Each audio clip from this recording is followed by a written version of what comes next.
Everybody, and welcome again. Kicking off another week of Feel the Fear and Do It Anyway.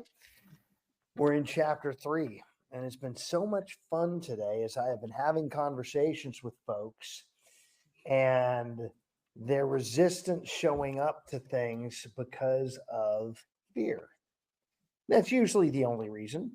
And so, this wonderful chapter, From Pain to Power. See, this concept of pain, fear is just kind of linked in with pain, period. We talk about pain versus pleasure. It could be fear versus pursuit. It all falls in these same kind of two buckets. So this was a great chapter to learn how to maybe deal with what's going on in your own world. So I can't wait to hear from you guys. And Rachel, Ryan, so great to see you. Got a face showing up again, which is fabulous. And I want to acknowledge those new faces coming in, or maybe old faces coming back in and growing here. By the way, guys, one thing I want to start with right now, we are going to be done with this the 19th, Friday the 19th. So what are we starting the 22nd? That bad boy.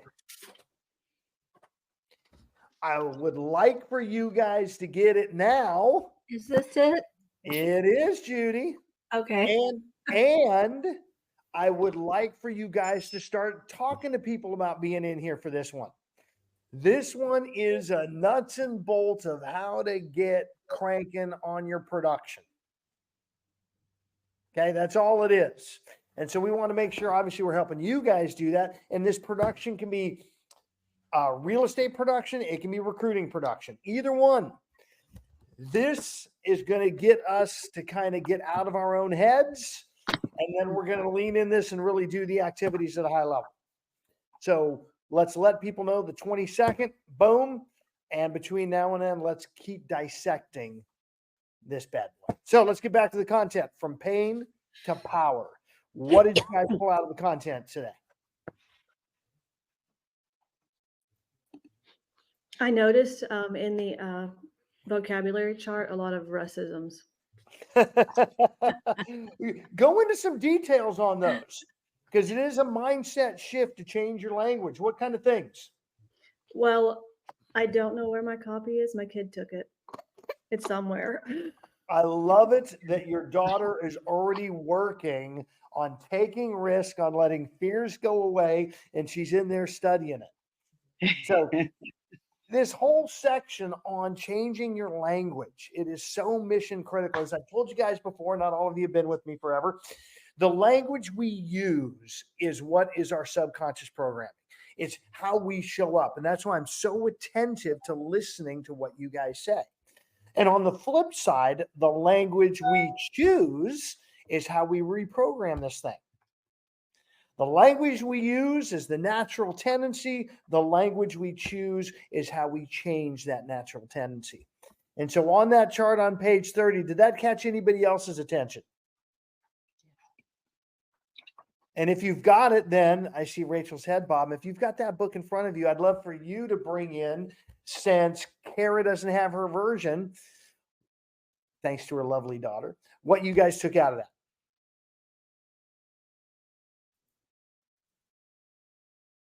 Go, Celeste. I see your little hand up.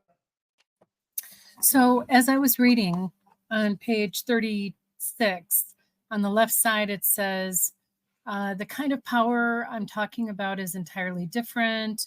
And then it says, I'm talking about the power within the self. And it goes on to say the power to act and the power to love. Those are two really specific things. And on this next page, it talks about the ability to get yourself to do what you want to do. So this idea of power to act, putting yourself in a place where you're actually doing what you want to do. That to me is about this whole process of getting in action, about attraction, because it is something I want to do. And in keeping, it's the thing I'm fearful of, because I keep saying to myself, am I worthy of recruiting someone? And yet I hear my person who recruited me say, Celeste, you have everything you need and in spades. Why are you not doing this? And I mean, it's just what we talk to ourselves about. So I love this idea about the power to act, but the power to love. And they're talking about loving yourself. Love yourself enough to get out of your own way. Which page was that? 36 and 37. Okay. So as you're looking at your book, the next section actually has 3 things you should be saying to yourself every morning. I am powerful and I am loved. I am powerful and I am loving. And the third one being, I am powerful and I love it. So I think you're saying 26. 20. Yeah, I was going to say So different this pages. book is an old one. Yep. So who knows what you have versus what I have. So I'm going to actually read the specific content she's referencing just so you guys understand this power piece, because we have a lot of story that we've learned around power. Like power is manipulative, power is authority. And we're not talking that kind of power. We're talking about the power within the self. This means power over your perceptions of the world, power over how you react to situations in your life, power to do what is necessary for your own self-growth, power to create joy and satisfaction in your life, power to act, and power to love. That's the power we're talking about, making this shift from pain to power. What else did you guys pull out of the content?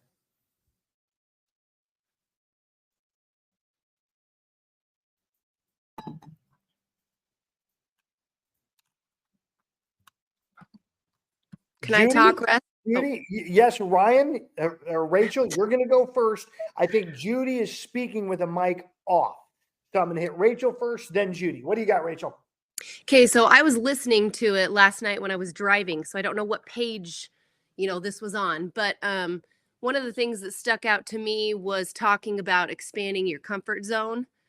And there was that segment that said, if everybody feels fear when approaching something totally new in your life, there's so many people out there that are doing it, even though they're probably fearful. And so there's this conclusion that fear isn't the problem. We're limiting ourselves and we're not expanding our comfort zone.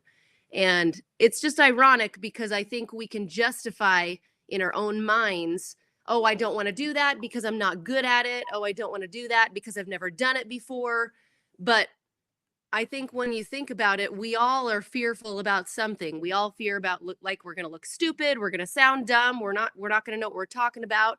And so just putting yourself out there, even showing up to these meetings, turning your camera on. And, I've been sick all week, so I've been out, but, I'm here in my robe because that's just real life. So, expanding your comfort zone, no matter what level you are in life and no matter what you're going through, is huge. That stood out to me. So 2 things I want to touch on, Rachel. Thank you for being here first and foremost. So now 3 things, because that's 1. 2, I love that you're listening to it and others are. And I challenge you still to get the physical book so you can do the highlighting piece. I was just driving last night, so that was Yes. the only way I could get chapter 3 done. Totally good. And I love that you're doing that. So it shows I'm committed to doing this no matter what. How many people would have been driving, Rachel, and gone, well, I just won't be able to get the content done.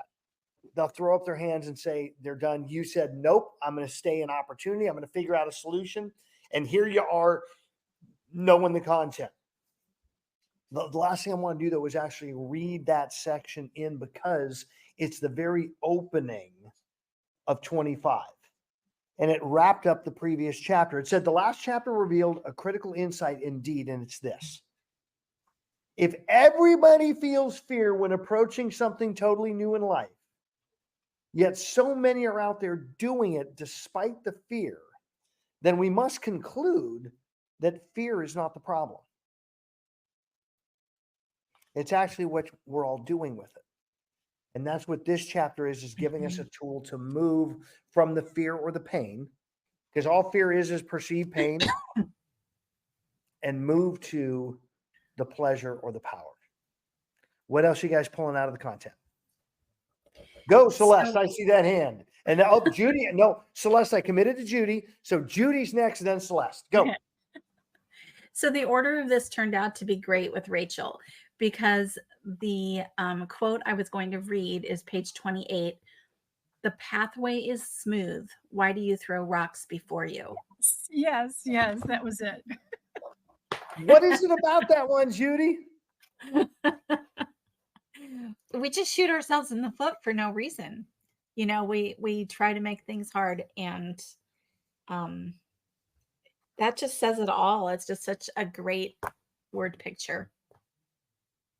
The pathway is smooth. It's something to remember. It was interesting kind of talking about the words we use. I was in a Pilates class with a new teacher, and I have some interesting things with my bones and my arm. And I said, I can't do that. And I have to do something different. But when I said I can't do that, she said, yet. And well, it's true, my bones are not going to change. But even that yet, I was like, that is really a cool thing to think of. And maybe despite my bone being a weird direction, I will be able to do closer to that move than I could before. So it just, that one word, yet, just opened up a lot of possibility. How many people have you witnessed, experienced in the public domain that have lost their legs and yet are still walking today? Right? They've discovered solutions. They've worked. And by the way, how many have you seen that have lost their legs and are instead in a wheelchair? I had the joy last week. The reason I wasn't with you guys Monday, Tuesday last week, I was in an amazing conference. Maybe it was 2 weeks ago, actually. And I had the ability to hang out for 90 minutes listening to Chad Hymas. Now, probably many of you don't know that name. And you might want to look him up. He is. Can you say that name one more time? Yeah, Chad Hymas, Hymus, I believe. Chad is the only quadriplegic who travels by himself. Almost 300 days a year, he is on the road by himself. No assistant, no one next to him. By the way, he's got a little bit of shoulder move. He is able, in a specialty chair with slightly different grips, move himself. All the things, think about all the things he was told in his life after that accident that crushed his vertebrae in his neck. The medical community has a plan of what the future is going to be. And one of my favorite quotes, and I'm just forgetting the other person who was in a similar situation back in the 80s. The quadriplegic, broke his neck, 1 and 2 vertebrae in an airplane wreck. And he was talking to his doctor, and he didn't argue with his doctor. He said, you know, my problem is not as what with you believe. My problem is when I start believing it. He chose not to buy, just like Chad chose not to buy into it. So a lot of times, guys, it's the outside world. More often than not, though, what's the world telling us we can't? The inside world. What's going on between the ears? The subconscious, the drunk monkey that we talk about, who's chirping away telling you, you can't whatever. And you're allowing your conscious mind to be in agreement with that out of control, fear-based little monster sitting on your shoulder partying. And so here's where, with this tool, with these things we're learning, we can quiet that and start choosing differently. That we're not going to listen to that we're not going to buy into I can't. I love that the language was I can't yet, right, Judy? I love also the power word of I won't. There was a whole section here I also wanted to cover on this since we're in it, because he talked about this I can't statement, and somebody asks you to do something and you talk about I can't for whatever reason or other. And yet we know it's a choice. The things you say you can't do to someone, if something happened to one of your children, your calendar would clear like that and you'd be there. Doesn't matter. You'd find a solution, you'd get it resolved. So it's not truly I can't. I won't, a great one. This whole section, though, on this I can't, I won't, where it gave the example of someone asking you out to dinner and you choosing not to go, where did that actually lead Coach Russ's mind in the 4 cornerstones that we teach? Robert Camacho, do you have an insight from that? I'm not tracking with you on that right now. Awesome. How about the calendar? See, because part of this to be authentic is it has to be truthful. Otherwise, when you say I can't, they read right through that is crap because your audio doesn't match your video. The words don't match the tone, or the body language sells you out. So you've got to be living the calendar system we talk about. Now, when I get one of those invitations to something, my first response is, I don't know. I need to check my schedule. And then when I've looked at the schedule, what I have today, what I have tomorrow, etc., just like is in here, I would love to. And my schedule is such that I've got to choose not to. My schedule is such that I won't be able to make it. Not that I can't, because I could always rearrange, just like I would for one of my kids. Yet I now have my schedule, my calendar. So anytime, anything, you guys experience it electronically. You go to innercircleresources.com to schedule Russ. And I'm not available for the day or time you want. And then I told many of you, if that happens and you need something sooner, call me, because I can always choose to rearrange the plan, can I? Even if it's within 4 minutes. Yeah, Caesar and I had a little scheduling issue last week, and so we had a little mad scramble. And yes, we can make things happen.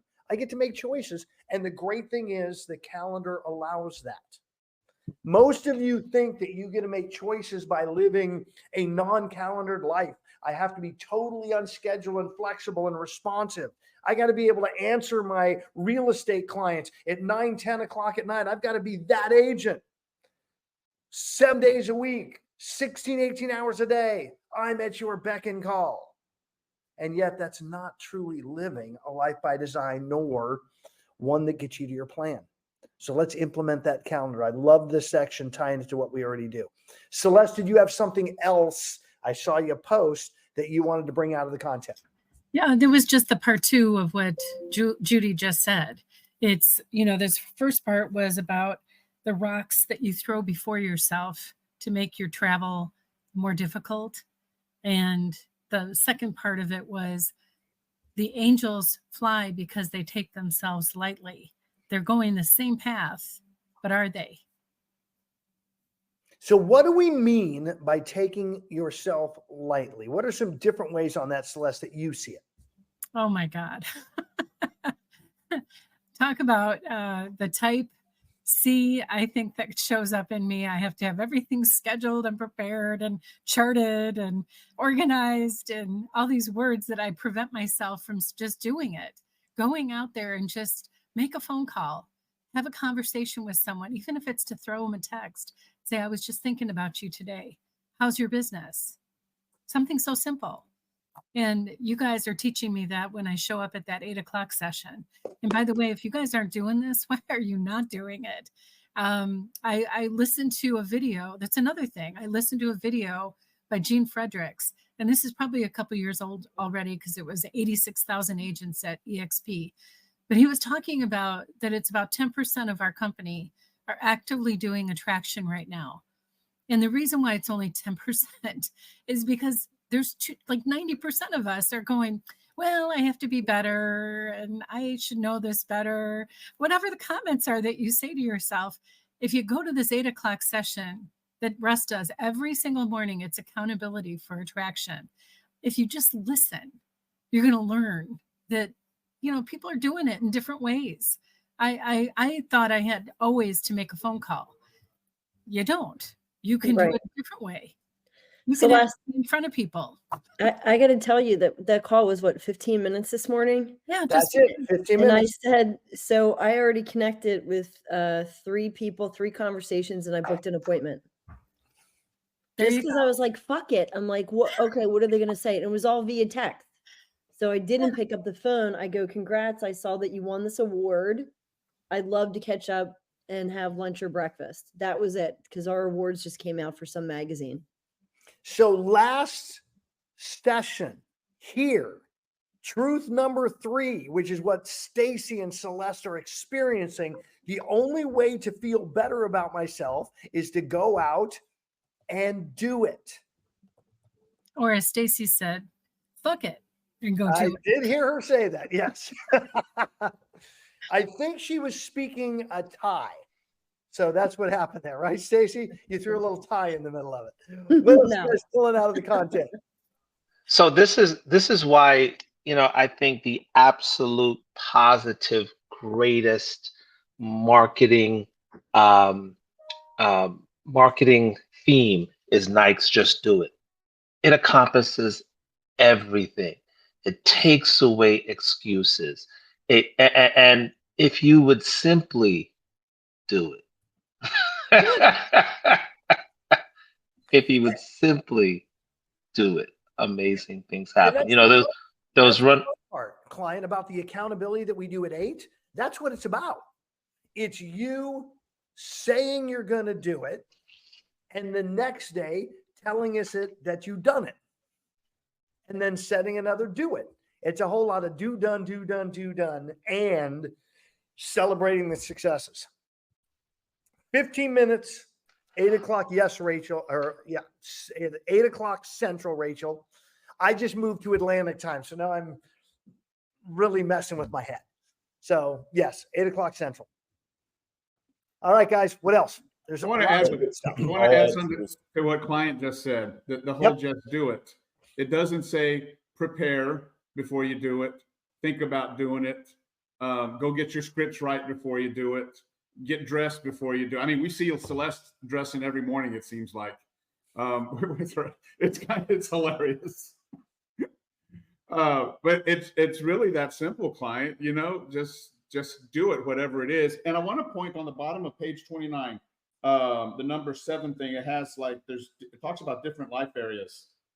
Some areas of our life we are better at releasing the fear and having power in things than others. So and this chapter, I can't remember where it was. It also talks about visualization. So I was thinking, okay, if you're a top producer starting to get into attraction, not comfortable with that, just visualize the listing presentation that you're kick ass at, and just visualize that you're in front of a prospect, and a lot of the tools are the same. So you are already good at it. Just got to transfer those tools, those conversations, that mindset to attraction from production. So here's what they were talking about, in case not everybody read the chapter, because these are exercises to get you better. Talked about taking this chart, pain to power, and creating a chart in your home. Just like we have the wealth chart on the wall, create a pain to power chart on the wall. And then just mark where you believe you're at. No judgment. Here's where I am. And this chapter, or this section 7 on this piece, was maybe you might want multiple different charts for each area of your life or each thing you're working on. Maybe it's lead gen, maybe it's attraction, maybe it's the gym. If you're not doing something, there is pain/fear of pain involved. The only reason you don't do something is because some story in your head. I mean, the stuff you do happens like that. No fear, no nothing, gonna make it happen. So this is a chart to help start marking every day where you believe you are. And even if you're at the same spot or go backwards, hey, it's okay. You're just attentive to it. What I loved about this section, and we're working on with other folks, this whole attentive to it piece. For those of you that are doing the financial mastermind on Thursdays, The reason we're doing the budgeting is to make you attentive. And all of a sudden, when you're paying attention, magic happens. When you start doing these basic things that seem mundane and don't really connect the dots that doing this is going to make this happen, because you're doing something basic over and over and over, magic happens. Again, back to the accountability room. There's people in there that are saying 1 call a day. That's their reporting. I'm going to have 1 conversation about recruiting today. Cool. And it's time on task over time. The reality is they do that. They will have 250 conversations this year with 1 a day. How many of you, by show of hands, have had 200 talent acquisition conversations in the last 12 months? Okay, just a couple. 1 a day still gets you there.